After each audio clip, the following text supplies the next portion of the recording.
Greetings! Welcome to this presentation on respiratory agents by Nicole Treb, Leah Zwilling, Sarah Tasto, and Sherry Steffes. In this presentation, we will discuss a summary of the respiratory system and respiratory agents, several drug examples, typical routes of administration, common side effects and adverse effects, special considerations, and common nursing interventions. First, let's take a look at the respiratory system. So the respiratory tract consists of the upper and lower portions. The upper tract includes the nares, nasal cavity, pharynx, and larynx, and the lower respiratory tract includes the trachea, bronchi, bronchioles, alveoli, and alveolar membranes. There are two words that are commonly associated with respiration, and they are ventilation and respiration. So often those two words are kind of used interchangeably, but they're very distinct words and really shouldn't be interchanged. Respiration is the process in which the exchange of gas happens at the alveolar capillary membrane, and there's three stages of respiration. You have ventilation, perfusion, and diffusion. So starting with ventilation, ventilation is the process in which oxygen passes through the airways. Air is moved into the lungs with inspiration and transported out through expiration. Perfusion is where that blood flow at the alveolar capillary bed is influenced by alveolar pressure. So in order for the gas exchange to occur, adequate ventilation has to be matched with perfusion at each alveolus. Diffusion is when the oxygen passes into the capillary bed to be circulated and carbon dioxide leaves the capillary bed and diffuses into the alveoli for ventilatory excretion. And you can see that kind of down in the picture on the bottom here, the carbon dioxide going out and oxygen moving in. Lung compliance is the volume in the lungs based off a unit of pressure from the alveoli. This is the volume that gives the lung elasticity, and the factors that can influence lung compliance include connective tissues such as collagen and elastin, and surface tension in the alveoli, which is controlled by surfactant. Some diseases that can affect that are chronic obstructive pulmonary disease, known as COPD, and that's where the lung compliance is increased, and restrictive pulmonary disease is an example of where the lung compliance is decreased. As far as control of respiration goes, respiration is influenced by hydrogen, carbon dioxide, and oxygen concentrations in the blood. You have chemoreceptors located in the medulla that respond to increased levels of carbon dioxide and a decrease in pH by increasing ventilation. So peripheral chemoreceptors are located in the aortic and carotid, and they respond to changes in oxygen levels. So low level oxygen in the blood will stimulate the respiratory center, and then ventilation is increased. So respiratory drugs consist of antihistamines, antiasthmatics, and bronchodilators. Antihistamines are used for relief of symptoms that correspond to allergies and adjunctive therapy in anaphylactic reactions. Antihistamines are going to be used from acute and chronic episodes of reversible bronchoconstriction. You have adrenergic bronchodilators and phosphodiesterase inhibitors, and they both work by increasing intracellular levels of cyclic adenosine monophosphate, or CAMP, C-A-M-P. And bronchodilators are used to treat reversible airway obstruction from COPD or asthma. Beta-adrenergic agonists also produce bronchodilation by stimulating the production, again, of CAMP. Well, let's take a look at an example. Our first example is Singulair. That's the brand name. The generic name is Montelukast. This medication, when you're treating asthma and allergic rhinitis, the dose by mouth, or PO, for adults and children over 14 years of age is 10 milligrams once daily. For children 6 to 14 years old by mouth, 5 milligrams once daily, and it's available as a chewable tablet. For exercise-induced bronchoconstriction, the dose is PO for adults and children over 6 years of age, 10 milligrams at least 2 hours before exercise, and only one dose per 24 hours. Side effects include agitation, aggression, anxiety, depression, disorientation, fatigue, headache, insomnia, irritability, nosebleeds, otitis, sinusitis, cough, rhinorrhea, abdominal pain, diarrhea, dyspepsia, nausea, increased liver enzymes, tremor, rash, eosinophilic conditions, and fever. Adverse effects include suicidal thoughts, Stevens-Johnson syndrome, toxic epidermal necrolysis, and Churg-Strauss syndrome.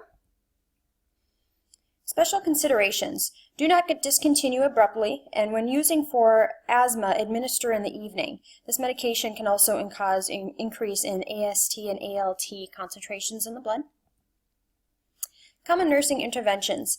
Assess lung sounds and respiratory function, monitor for behavior changes that may indicate depression or suicidal thoughts, and assess for rashes.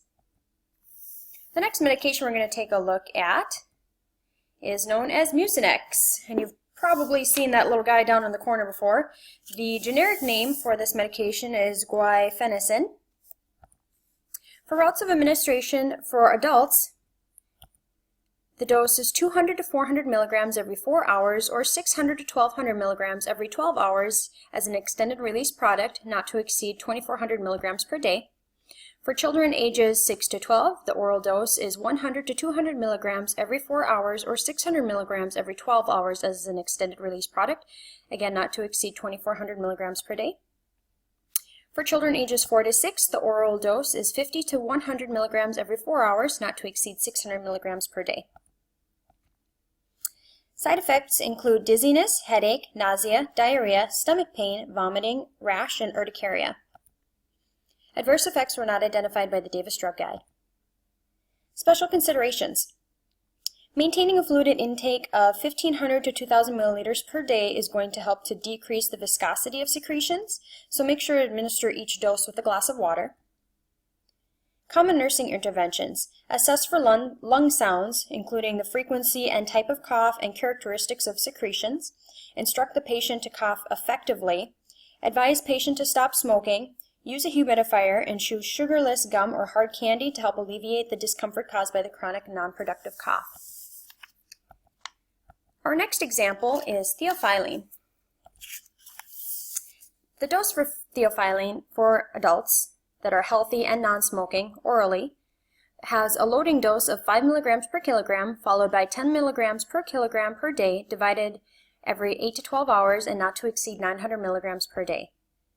Orally for adults with heart failure or cor pulmonale or liver dysfunction, the oral dose will be a loading dose of 5 milligrams per kilogram followed by 5 milligrams per kilogram per day divided by every 8 to 12 hours, again not to exceed a 400 milligram per day dose. This medication can also be administered intravenously to adults and children, and you would want to see the aminophylline monograph for the IV dosing on that. Side effects include anxiety, headache, insomnia, irritability, tachycardia, angina, palpitations, nausea, vomiting, anorexia, and tremor. Adverse effects include seizures and arrhythmias. Special considerations. Administer this medication in once-a-day doses in the morning, and when you do administer it, giving it with a food or water is going to help minimize any gastrointestinal upset. And food is going to slow down the process of absorption, but it's not going to reduce the extent of absorption. Common nursing interventions. Assess blood pressure, pulse, and respiratory status. Monitor input and output. Monitor pulmonary function tests, ABGs, acid, base, and electrolyte balance, especially in patients receiving parenteral therapy. Our next example is known by the trade name Phenergan or promethazine. This can be given for a few different reasons. For an antihistamine for adults, the dose will be by mouth 6.25 to 12.5 milligrams 3 times a day and 25 milligrams at bedtime. For children orally over the age of 2, the dose is 0.1 milligrams per kilogram per dose, not to exceed 12 milligrams every 6 hours during the day, and 0.5 milligrams per kilogram per dose, not to exceed 25 milligrams at bedtime. It can be given intramuscularly, intravenously, and rectally for adults at 25 milligrams and repeated in 2 hours. It can be used for the condition vertigo, which is also known as motion sickness. In this case, for adults, it can be orally administered at 25 milligrams 30 to 60 minutes before departure and repeated in 8 to 12 hours. It can also be given orally or rectally to children over the age of 2 at a 0.5 milligram per kilogram dose not to exceed 25 milligrams, 30 to 60 minutes before departure, and it can be given every 12 hours as needed. Other reasons that this medication might be used is for sedation, sedation during labor, or as an antiemetic.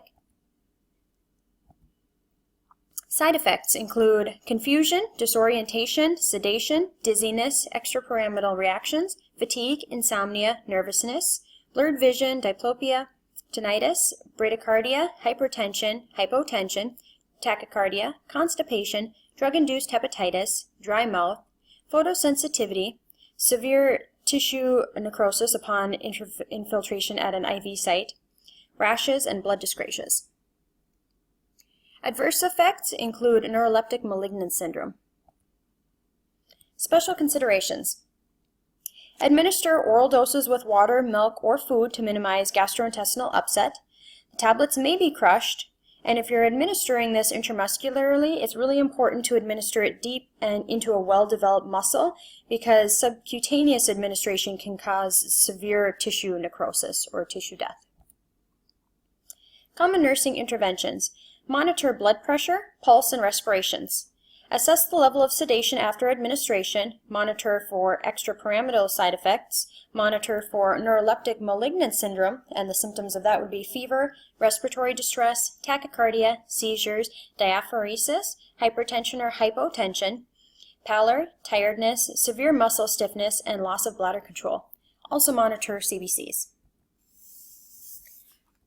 Our next example, and our final example, goes by the trade name Atrovent or ipratropium. This can be given as an inhalant to adults and children over the age of 12. As a metered dose inhaler for non-acute conditions, it will be 2 inhalations 4 times daily, not to exceed 12 inhalations every 24 hours or more frequently than every 4 hours. For acute exacerbations, 4 to 8 puffs using a spacer device as needed, and I included a little picture of that above. Via nebulizer, for a non-acute dosing, it's 250 to 500 micrograms 4 times daily, given every 6 hours. For acute exacerbations, 250 micrograms every 20 minutes for 3 doses, and then every 2 to 4 hours as needed. Intranasally, it can be given to adults and children over the age of 6. It's a 0.03% solution, 2 sprays in each nostril, 2 to 3 times daily, and it'd be 21 micrograms per spray.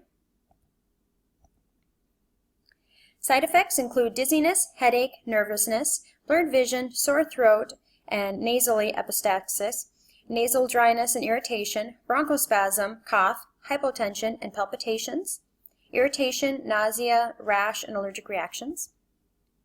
Adverse effects were not identified by the Davis Drug Guide. Special considerations. Patients who have an allergy to atropine or belladonna alkaloids may also have sensitivity to this drug. Nursing interventions.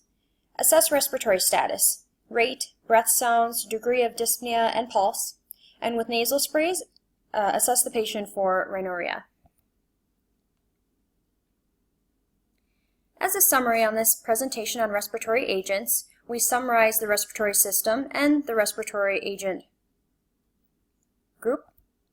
We gave several drug examples, typical routes of administration, common side effects and adverse effects, special considerations, and common nursing interventions.